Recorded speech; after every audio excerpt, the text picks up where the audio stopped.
దేవునామానికి స్తోత్రం. అందరికీ వందనాలు. ఈ ఉదయకాలం మందు ఆదికాండం గ్రంథం 37వ అధ్యాయంలో 18వ వచనం నుంచి రాయబడి ఉన్న దేవుని వాక్యాన్ని ఈ రెఫర్మేషన్ సిరీస్లో ధ్యానం చేద్దాం. మనం ముందుగా ప్రార్థించుకుందాం. Let us pray. పరిశుద్ధుడా మా ప్రియరక్షక, ఈ ఉదయకాల ధ్యానంలో యోసేపు ఏ విధంగా యాకోబు వంశావళిలో ఒక ముఖ్య మూల పురుషుడిగా ఉంటూ ఉన్నాడో, యోసేపు యొక్క జీవితంలో మీరు ఏ విధమైన ప్రణాళిక కలిగి ఉన్నారో, ఈ విషయాలన్నీ కూడా మేము నేర్చుకుంటూ ఉంటుండగా, మేము మెడిటేట్ చేస్తూ ఉంటుండగా పరిశుద్ధాత్మని సహాయము మాకు అందరికీ కూడా అనుగ్రహించి మేము ఈ వాక్యం నాకు సరి అయిన రీతిలో రెస్పాండ్ అవునట్లుగా కృప చూపించమని క్రీస్తు యేసు పరిశుద్ధ నామంలో ప్రార్థిస్తున్నాం తండ్రి, ఆమేన్. Good morning. దేవునామానికి స్తోత్రం. మరి ఒకసారి మిమ్మల్ని అందరినీ కూడా ఈ రెఫర్మేషన్ సిరీస్కి మన ప్రభువును రక్షకుడును అయిన యేసు క్రీస్తు నామంలో ఆహ్వానిస్తూ ఉన్నాను. నిన్నటి దినమందు మనం 37వ అధ్యాయంలో యాకోబు పరవాసిగా ఉండిన కనాను దేశంలో నివసిస్తున్నాడు అని, యాకోబు యొక్క వంశావళి ఇది అని మోషే రాస్తూ వెంటనే యోసేపుని గురించి మాట్లాడుతూ ఉన్నాడు. ఎందుకంటే 37 నుంచి 49 వరకు కూడా యోసేపు ద్వారా యోసేపుని ఒక సాధనంగా ఉపయోగించుకొని యాకోబు మిగిలినటువంటి తన అన్నలు అనగా యాకోబు కుమారులను ఏ విధంగా దేవుడు వారి జీవితాలను మార్చాలని అనుకుంటున్నారో దానిని మనం ధ్యానం చేశాము. ఇందులో యాకోబు ఒక విచిత్రమైన ఒక అంగీని, నిలువుటంగీని కుట్టించాడు యోసేపు. నాకు అది రాయల్టీకి సూచనగా ఉంటుంది, అథారిటీకి సూచనగా ఉంటుంది, దేవుడిచ్చిన అధికారం నాకు సూచనగా ఉంటుంది. ఎప్పుడైతే వారి తండ్రి గారు విచిత్రమైన నిలువుటంగిని చిన్నవాడైన యోసేపు నాకు కుట్టించాడో, అప్పుడు వారందరూ కూడా, సహోదరులందరూ కూడా యోసేపు మీద పగబడుతూ ఉన్నారు. 4వ వచనంలోనూ అలాగే మనం మిగిలినటువంటి 8వ వచనంలో 11వ వచనంలో పగబట్టారు, మరింత పగబట్టారు, అసూయపడ్డారు. వీటన్నింటినీ కూడా మనం చూసాము. ఇప్పుడు మనం 18వ వచనం నుంచి ధ్యానం చేయబోతూ ఉన్నాం. దీనికి ముందుగా షెకెమునకు వెళ్ళమని తండ్రి అయిన యాకోబు యోసేపును అన్నదమ్ముల యొక్క క్షేమం కోసం మందక్షేమాన్ని చూచి రమ్మని పంపించాడు. అక్కడ ప్రీ ఇన్కార్నేట్ క్రైస్ట్ ఒక మనుష్యుని రూపంలో యోసేపు నాకు కనిపించి, వారు దోతాను అనే ప్రాంతంలో ఉన్నారు అని తెలియపరిచాడు. అక్కడికి వెళ్తూ ఉన్నప్పుడు 18వ వచనంలో, అతడు దగ్గరకు రాక మునుపు వారు దూరం నుండి అతని చూచి అతని చంపుటకు దురాలోచన చేసిరి. యోసేపును చంపటానికి ఒక కాన్స్పిరసీ చేస్తూ ఉన్నారు, ఒక కుట్ర చేస్తూ ఉన్నారు. మనం 2వ వచనంలో చివరి భాగంలో చదువుకున్నాము. అప్పుడు యోసేపు వారి చెడుతనమును గూర్చిన సమాచారం వారి తండ్రి వద్దకు తెచ్చుచుండువాడు. యోసేపు నాకు ఒక ప్రయారిటీని ఇస్తూ ఉన్నాడు జేకబ్. ఎందుకంటే రూబేను 35వ వచనం చివరిలో చేసిన పాపము నాకు దేవుడు ఆయన యొక్క జ్యేష్ఠత్వాన్ని యోసేపు నాకు తన కుమారులకు ఇచ్చేశాడు. సో యోసేపు ఒక కుటుంబంలో పెద్దగా ఉంటూ ఉన్నాడు. చిన్నవాడైనప్పటికీ కూడా పెద్దవాని యొక్క స్థానంలో ఉంటూ ఉన్నాడు. వారి యొక్క అన్నలు అందరూ కూడా చెడుతనమును చేస్తూ ఉండేవారు. ఆ సమాచారాన్ని తండ్రి దగ్గరకు తీసుకొని వస్తూ ఉండేవాడు. సో ఈ విధంగా వారి తండ్రి వద్దకు వీరు చేసే చెడు సమాచారం అంతా, చెడు కార్యములను గుర్చిన సమాచారం అంతా తీసుకొని వెళ్తాడన్న ఉద్దేశంతోనూ, అలాగనే తన మీద వారికి పగ ఉంది కదా, ఆ ఆ పగను వారి యొక్క హృదయములలో బ్రూడ్ చేసుకుంటూ ఉన్నారు, దానిని పెంచుకుంటూ ఉన్నారు. అందుకనే వారు యోసేపును చంపటానికి దురాలోచన చేస్తూ ఉన్నారు. పాపం మన హృదయంలో మొదలైనప్పుడు దానిని ఆ హృదయం లెవెల్లోనే దానిని కట్ చేయకపోతే అది మన జీవితం మొత్తాన్ని ఆక్రమించేసుకుంటుంది. ఇప్పుడు వీరి అన్నదమ్ముల హృదయాలలో కోపం ఉంది, అసూయ ఉంది యోసేపు మీద. ఎందుకు కోపం, ఎందుకు అసూయ అంటే, మొట్టమొదటిగా తండ్రి తనకు ఎక్కువ ప్రిఫరెన్స్ని ఇస్తున్నాడు. నిలువుటంగి, విచిత్రమైన ఒక నిలువుటంగిని కొట్టించాడు. అంతేకాకుండా మనం ఇక్కడ కొన్ని కళలు కూడా చూస్తూ ఉన్నాము. యోసేపు 5వ వచనంలో ఒక కలకని తన సహోదరులకు చెప్పాడు. ఆ కళ ఏంటి అంటే, చేనులో పనులు కడుతూ ఉన్నప్పుడు యోసేపు పన లేచి నిల్చుండగా వీరి అన్నల యొక్క పనులు యోసేపు పనను చుట్టుకొని సాష్టాంగపడ్డాయి అని చెప్పాడు. ఇది కళ. యోసేపు కళ కన్నాడు అంటే యోసేపు తనంతటి తానుగా కళ కనలేదు, ఇది దేవుడు బయలుపరిచినటువంటి సత్యం. అయితే ఈ దినాలలో కళలు ఉన్నాయా, కళలను నమ్మాలా, దర్శనాలను నమ్మాలా అని అడిగితే మనం కళల్ని, దర్శనాలను, వాటికి ప్రాముఖ్యతను ఇవ్వకుండా ఉంటేనే మంచిది. ఓల్డ్ టెస్టమెంట్ పీరియడ్లో, లేదు అంటే ఈ క్యాననైజేషన్ ఆఫ్ ద బైబిల్ జరగక మునుపు కళలు తర్వాత దర్శనాల ద్వారా దేవుడు మాట్లాడుతూ ఉండేవాడు. ఎప్పుడైతే పరిశుద్ధ గ్రంథం మన కోసం రాయబడిందో అన్ని భాషలలోనికి కూడా ఇది తర్జుమా చేయబడింది. కాబట్టి కళలతోనూ దర్శనములతోనూ ఏమాత్రము ఇక పని లేదు. అందుకనే కళలకు ప్రాముఖ్యత ఇవ్వడం కంటే, దాని మీద మన యొక్క దృష్టిని పెట్టడం కంటే, మనం దేవుడు చెప్పిన మాటలను చేయటానికి లేదంటే దైవవాక్యానుసారంగా జీవించడానికే ఎక్కువ ప్రాముఖ్యతను ఇవ్వాల్సి ఉంటుంది. అయితే 5వ వచనంలో కలగన్నాడు. అలాగనే ఇంకొక కళ కూడా వచ్చింది. ఆ కళ ఏంటంటే 9వ వచనంలో చూద్దాము. ఇదిగో మరి ఒక కలగంచిని, ఇందులో సూర్య చంద్రులను 11 నక్షత్రములను నాకు సాష్టాంగపడెను అని చెప్పాడు. దేవుడు బయలుపరిచిన దానిని యోసేపు తెలియజేస్తూ ఉన్నాడు. అయితే ఈ కళ వలన వారికి అసూయ కలిగింది. కోపం, పగ, అసూయ ఇవన్నీ కూడా వీరిని రూల్ చేస్తూ ఉన్నాయి. మత్తయి సువార్త 15వ అధ్యాయం 18, 19 వచనాలు చూసినట్టయితే, మత్తయి సువార్త 15వ అధ్యాయం 18, 19 వచనాలలో 11వ వచనంలో ఒక మాట ఉంటుంది. నోట పడినది మనుష్యుని అపవిత్రపరచుది, కానీ నోట నుండి వచ్చినదియే మనుష్యుని అపవిత్రపరచును అని శిష్యులతో యేసు ప్రభు చెప్పారు. అప్పుడు దానికి ఉపమాన భావం ఏంటో మాకు తెలియచేయండి అని 15వ వచనంలో యేసు ప్రభువుని వారు అడిగారు, పేతురు అడిగాడు. అప్పుడు చెప్తున్నారు యేసు ప్రభు 18వ వచనంలో, నోట నుండి బయటకు వచ్చినవి హృదయంలో నుండి వచ్చును. అంటే మనం ఏం మాట్లాడతామో మనం హృదయం నిండి ఉండు దాన్ని బట్టి మన నోరు మాట్లాడుతుంది. హృదయంలో నుండి వచ్చును, ఇవే మనుష్యుని అపవిత్రపరచునని మీరు గ్రహింపరా?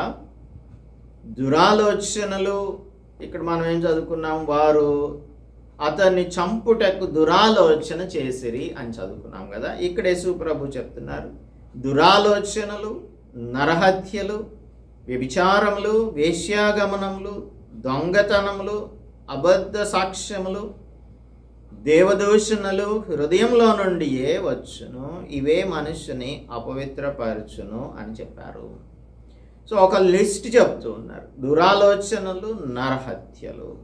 ఇప్పుడు వీరు దురాలోచన చేస్తున్నారు. ఏంటి? నరహత్య చేయాలని వారు అనుకుంటున్నారు. వీరి హృదయాలలో దేవుని యొక్క భయం లేదు. అమోరు కుమారుడైన షెకెమును హతం చేసినటువంటి ఈ యాకోబు కుమారులలో దేవుని గూర్చిన భయం, ఏమాత్రం కూడా లేదు. అందుకని వీరు తమ సహోదరుణ్ణే చంపేయాలని అనుకుంటూ ఉన్నారు. మొదటి యోహాను పత్రిక 3వ అధ్యాయం 15వ వచనం ఏం చెప్తుందంటే, తన సహోదరుని ద్వేషించువాడు నరహంతకుడు, ఏ నరహంతకుని యందునో నిత్య జీవం ఉండదు. ఏ నరహంతకుని యందు నిత్య జీవం ఉండదు. మరేముంటుంది అంటే ఇవే పగలు, అసూయలు, కక్షలు, కార్పణ్యాలు, ఇంకా అనేకమైనవి యేసు ప్రభు చెప్పారే. వీటన్నింటినీ కూడా మన హృదయాలలో పెట్టుకుంటూ ఉంటాం.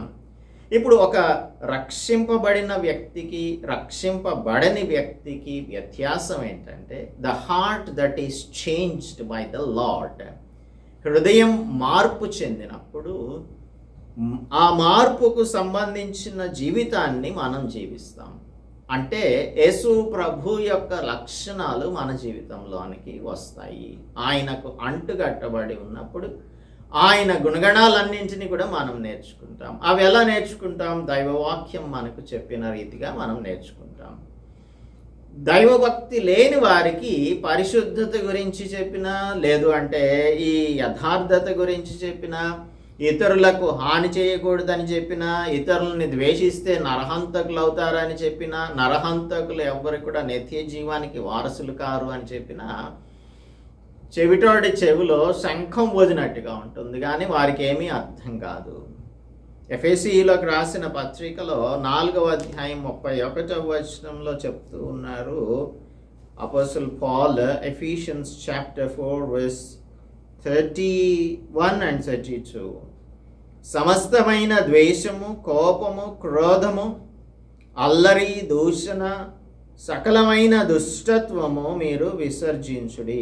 సమస్తమైన ద్వేషం, అన్నదమ్ములయ్యుండి అనలయ్యుండి తమ్ముడిని ద్వేషిస్తూ ఉన్నారు. సమస్తమైన ద్వేషం, కోపం. ఎందుకు కోపం అంటే, ఇతడు కలలు కనేవాడు, కలలు కంటాడంట అని వీరికి ఆయన మీద కోపం. క్రోధం, ఇంకా తమ్ముడిని దూషిస్తూ ఉన్నారు. సకలమైన దుష్టత్వాన్ని వీరు విసర్జించలేకపోతూ ఉన్నారు. కానీ 32వ వచనం చెప్తుంది, ఒకని ఎడల ఒకడు దయ కలిగి, దేవుని బిడ్డలైన వారు ఒకని ఎడల ఒకరు దయ కలిగిన వారిగా, కరుణా హృదయులుగా, క్రీస్తునందు దేవుడు మనలను క్షమించిన ప్రకారం ఒకరినొకరం క్షమించే వారంగా ఉంటాం. ఇది ఈ లోక సంబంధమైన వారికి, దేవుని బిడ్డలైన వారికి మధ్యన ఉన్న వ్యత్యాసం. సో చంపడానికి దురాలోచన చేస్తూ ఉన్నారు వారు. ఇదిగో ఈ కలలు కనువాడు వచ్చుచున్నాడు, వీని చంపి ఎక్కడనున్న ఒక గుంటలో పారవేసి దుష్టమృగం వీని తినివేసినని చెప్పుదము. అప్పుడు వీని కలలేమగునో చూతం రండని ఒకనితో ఒకడు మాట్లాడుకొనిరి.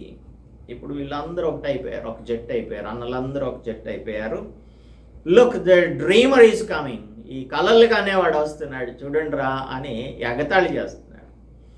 ఇప్పుడు మనం వీడిని చంపేసి గుంటలో పడేస్తే వీడి కలలన్నీ ఏమైపోతాయి అని వారికి చాలా ఎగతాళిగా ఉంది.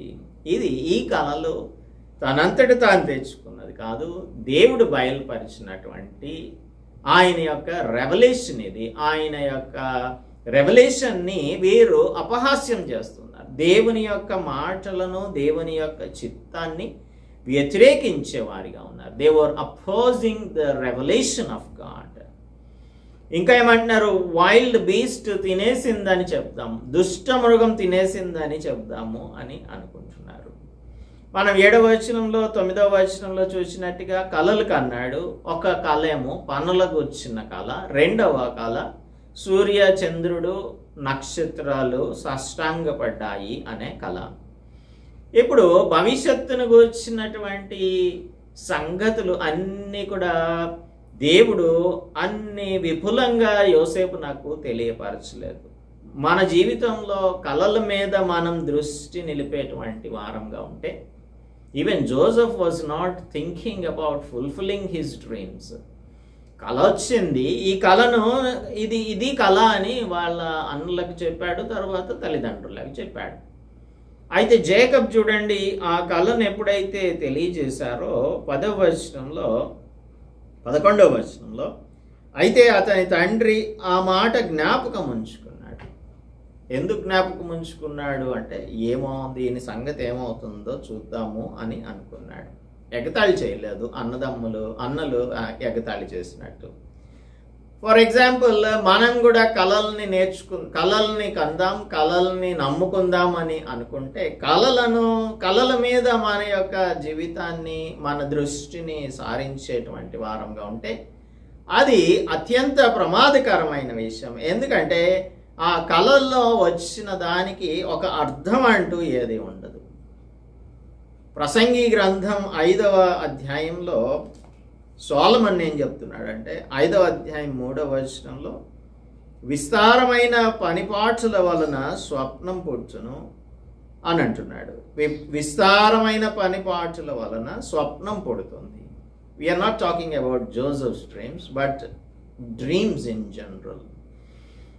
అక్కడ జోసెఫ్ యొక్క కళలేమో దేవుడు బహిరంగం చేసిన లేదంటే బయలుపరిచినటువంటి సత్యాలైతే, ఇప్పుడు కళలను గురించి ప్రసంగి ఏమంటున్నాడు, విస్తారమైన పనిపాట్ల వలన స్వప్నం పుడుతుంది.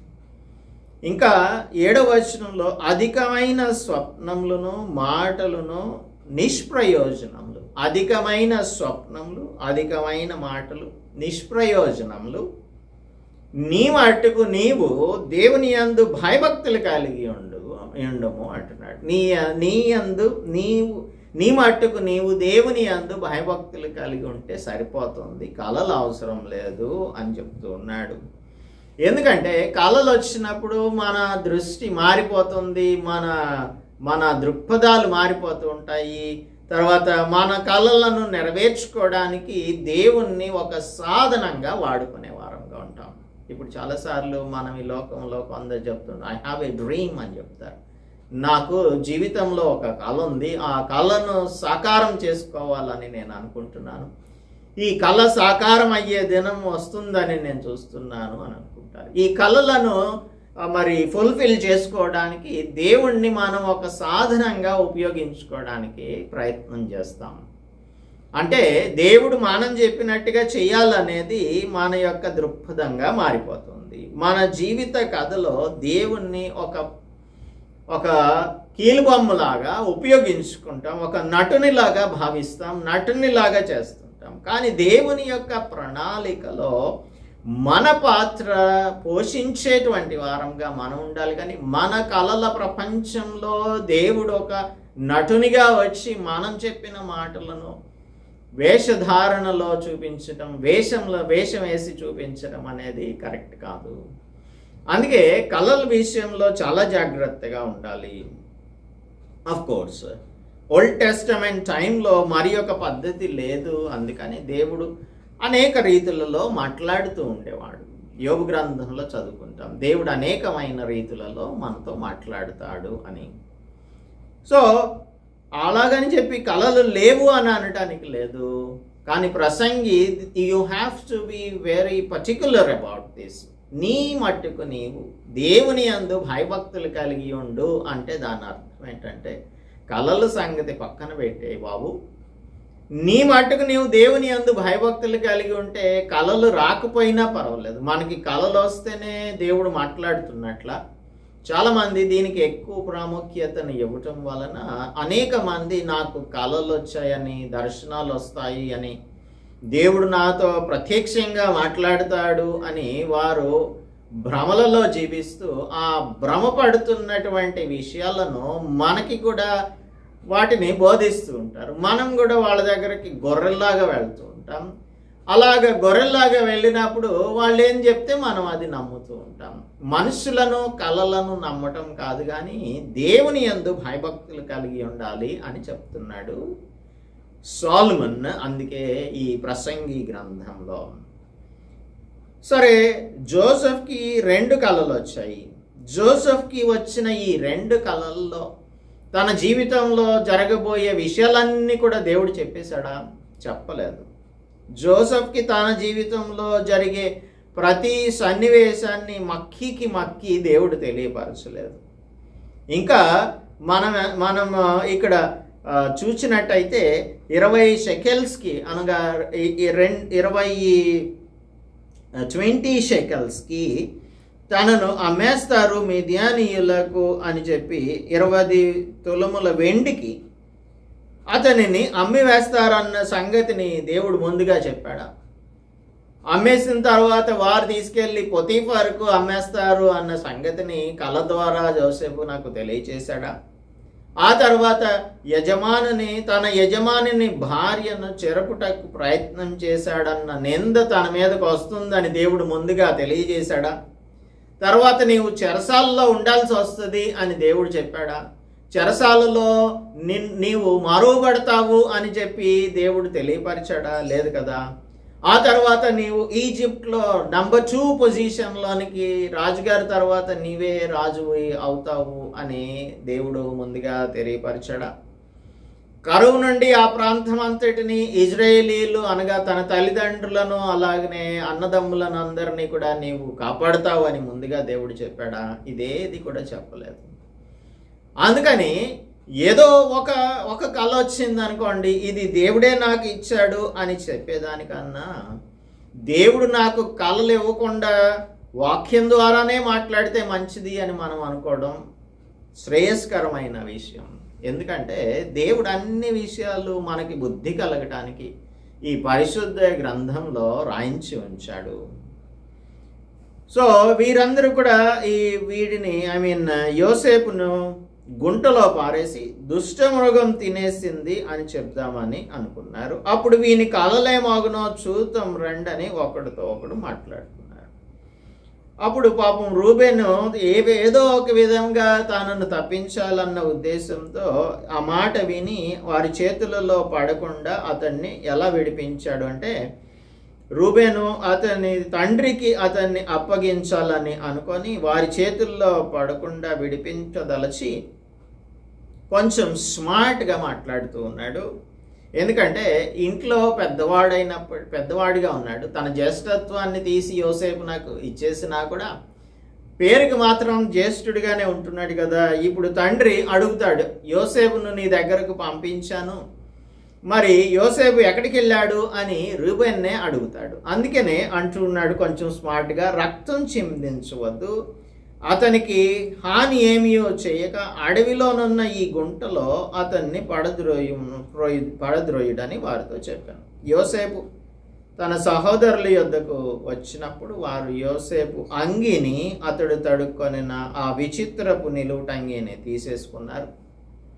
తీసేసుకొని అంటే ఈ విచిత్రపు నిలువుటంగీని గురించి వారు అతని మీద పగబట్టారు కదా, ఆ పగంతా కూడా తీర్చుకోవడానికి అతనిని ఆ అంగీని తీసేసుకొని వస్త్రహీనునిగా చేసి అతన్ని పట్టుకొని ఆ గుంటలో పడేసేశారు. ఆ గుంటలో పడవేసిన తర్వాత అక్కడి నుంచి వారు భోజనం చేయటానికి కూర్చున్నారు. భోజనం చేయటానికి కూర్చున్నప్పుడు కన్నులెత్తి వారు చూచినప్పుడు ఐగుప్తు దేశానికి వెళ్ళటానికి స్పైసెస్ని తర్వాత మస్తకిని బోళాన్ని తీసుకొని వెళ్తున్నటువంటి ఇష్మాయేలీయులు మార్గమధ్యంలో కనిపించారు. ఇష్మాయేలీయులైన మార్గస్థులు గిలాదు నుండి వస్తున్నారు. అప్పుడు యూదా అంటున్నాడు, మనం ఒక పని చేద్దాం, ఇతన్ని చంపి వాని మరణమును దాచిపేచినందువల్ల ఏం ప్రయోజనం, ఈ ఇష్మాయేలీయులకు వాడిని అమ్మివేద్దాము రండి అని చెప్పినప్పుడు, వాడు మన సహోదరుడు, మన రక్త సంబంధి కదా, వానికి హాని ఏమి కూడా చేయొద్దు అని చెప్పాడు. సరే, అందుకు సహోదరులందరూ కూడా సమ్మతించారు. అప్పుడు ఈ మిద్యానీయులైన వర్తకులు అనగా అరబ్ ట్రేడర్స్ ఆ మీదుగా వెళ్తూ ఉన్నారు. వారు ఆ గుంటలో నుండి యోసేపును పైకి తీశారు. ఆ ఇష్మాయేలీయులకు 20 తులముల వెండికి అతన్ని అమ్మేసేశారు. యేసు ప్రభువుని కూడా యూదా ఇస్కరియోతు 12 మంది శిష్యులలో ఒక శిష్యుడిగా ఉండి 30 వెండి నాణ్యాలకు అమ్మేశారు కదా. అలాగా 20 వెండి నాణ్యాలకు 20 తులముల వెండికి యోసేపును అమ్మేసేశారు. అమ్మేస్తే వారు ఐగుప్తుకి తీసుకొని వెళ్ళిపోయారు. సో ఈ విధంగా వారి ప్లాన్, హార్ట్లెస్ బ్రదర్స్, హృదయం లేని సహోదరులు కదా, అందుకనే వారు ఆ సహోదరుణ్ణి అమ్మేసేశారు. బహుశా మనం భలే డబ్బులు సంపాదించుకున్నాం కదా, మన తమ్ముడిని అమ్మేసేసి అని నవ్వుకుంటూ ఉన్నారు. వారు అనుకుంటున్నారు, we have defeated the dreams of Joseph. వీడి కళలు ఏమవుతాయో చూద్దాం అన్నారు కదా, ఇప్పుడు వీడి కళలు ఏమైపోయినాయి, ఫస్ట్ చంపేద్దాం అనుకున్నారు, తర్వాత ఒక స్లేవ్గా ఇతన్ని మనం చేసేసాం కదా అని అనుకుంటూ ఉన్నారు. దేవుడు చెప్పిన దానికి వ్యతిరేకమైనటువంటి ప్రవర్తనలో వీరు ఉంటూ ఉన్నారు. 29 నుంచి 32 వరకు చూస్తే వీరు వారి యొక్క పాపాన్ని దాచిపెట్టుకోవడానికి ఎంత పెద్ద డ్రామా ఆడుతున్నారో చూడండి. తన సహోదరుల యొద్దకు వెళ్ళిన తర్వాత రూబేను ఎక్కడికో వెళ్ళాడు, వచ్చాడు, చూశాడు, లేడు తమ్ముడు అక్కడ. యోసేపు అంగీని తీసుకొని ఒక మేక పిల్లను చంపి దాని రక్తంలో ముంచి ఆ విచిత్రమైన నిలువుటంగిని పంపగా వారు తండ్రి యొద్దకు దాన్ని తెచ్చి, ఇది మాకు దొరికెను, ఇది నీ కుమారుని అంగీ అవునో కాదో గుర్తుపెట్టమని చెప్పారు. ఇక్కడ మేకపిల్ల యొక్క రక్తం, మేకపిల్లను చంపటము అనేది మనం లేవీయ కాండంలో చూసినట్టయితే the goat is the symbol of sin.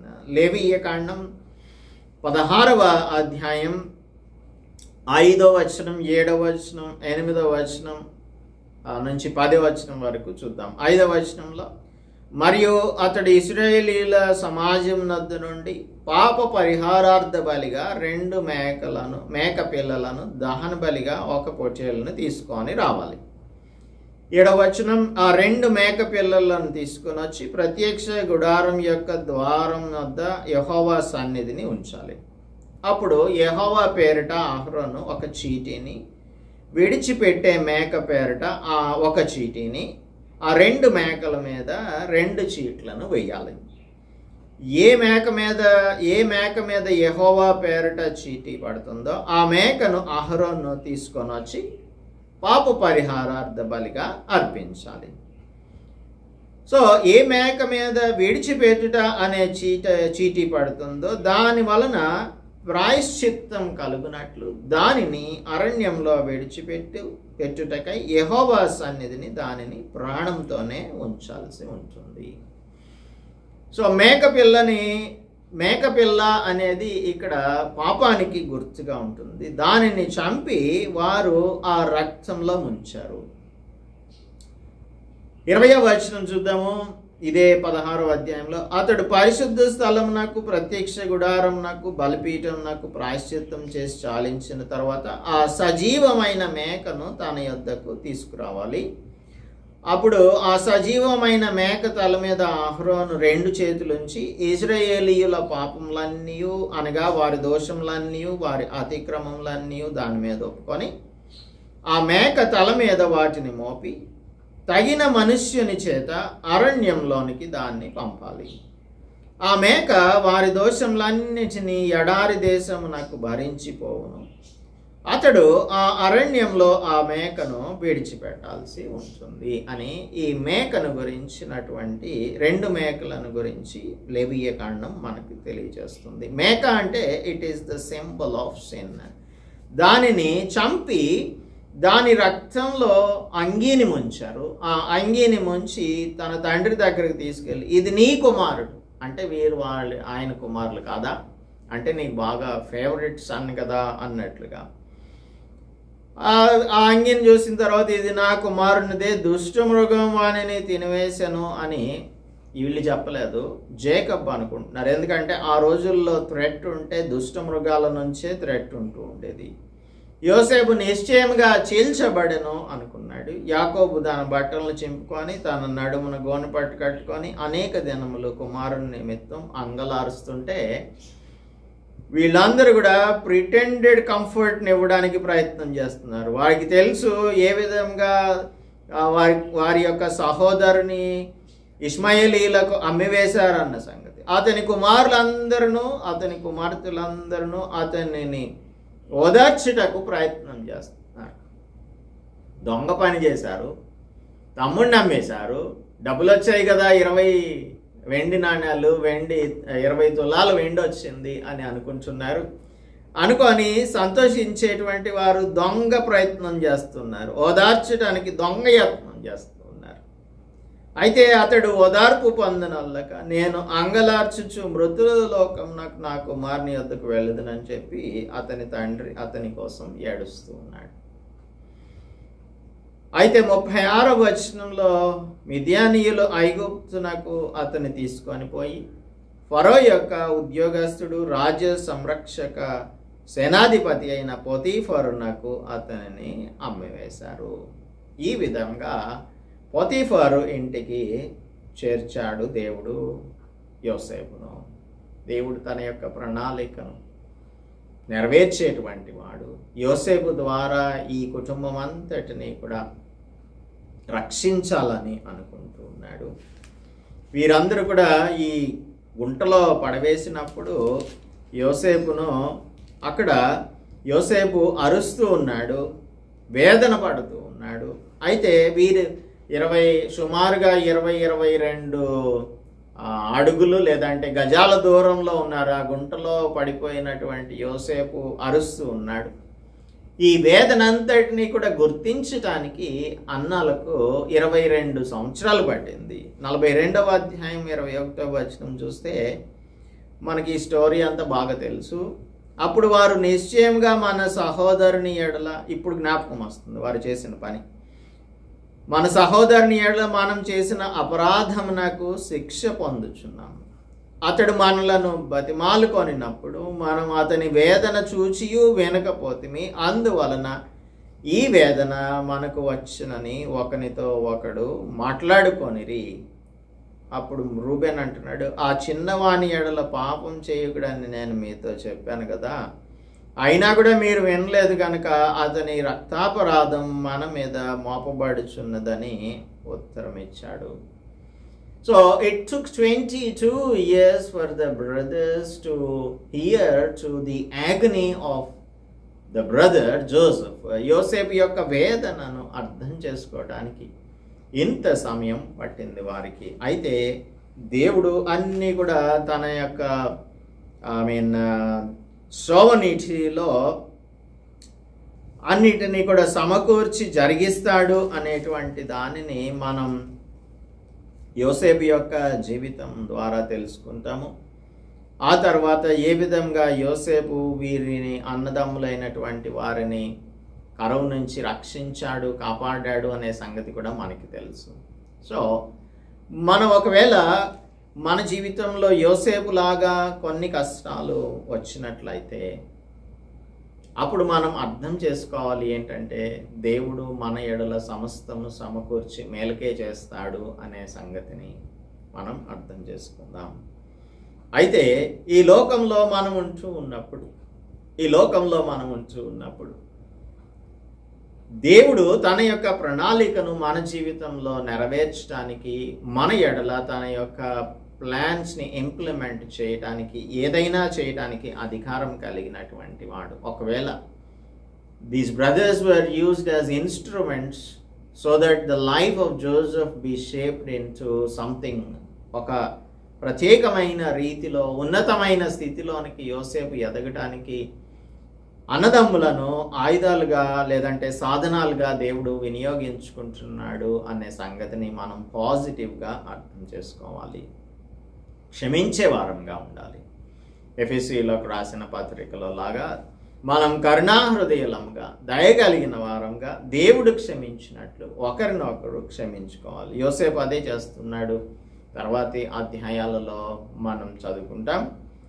So దేవుని యొక్క ప్రణాళికలో మనం ఉన్నప్పుడు దేని గురించి భయపడవలసిన అవసరం లేదు.